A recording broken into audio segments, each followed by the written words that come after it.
Никој не те предупредува за непреспиените ноќи, за непродуктивноста и за монотонијата.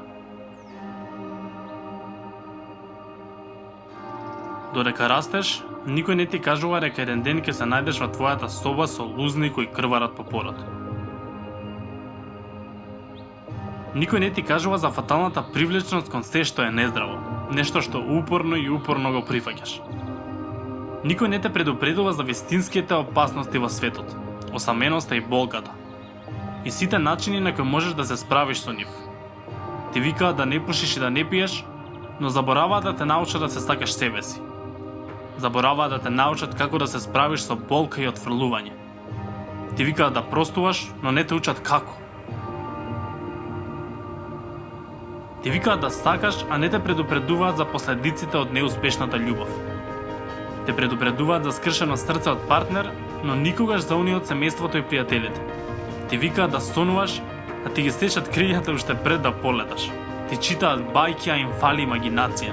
Ти викаат дека животот е тежок, дека светот е грд, а никогаш не пробуваат да го променат тоа. А потоа растеш без да знаеш во што да веруваш и кој да бидеш.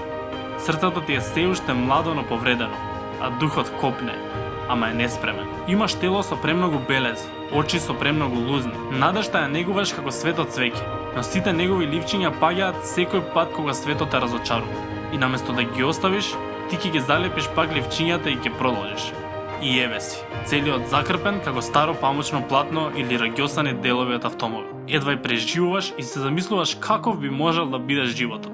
И иако никогаш не станува таков, ти никогаш не се откажуваш.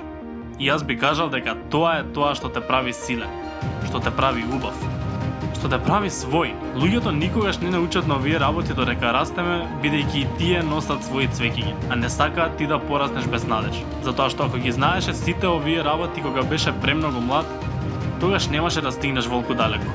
И би било штета, бидејќи животот е многу повеќе од ова. А единствениот начин да стигнеш до се во ова е ако го носиш цвеќето на надежта во твоето срце.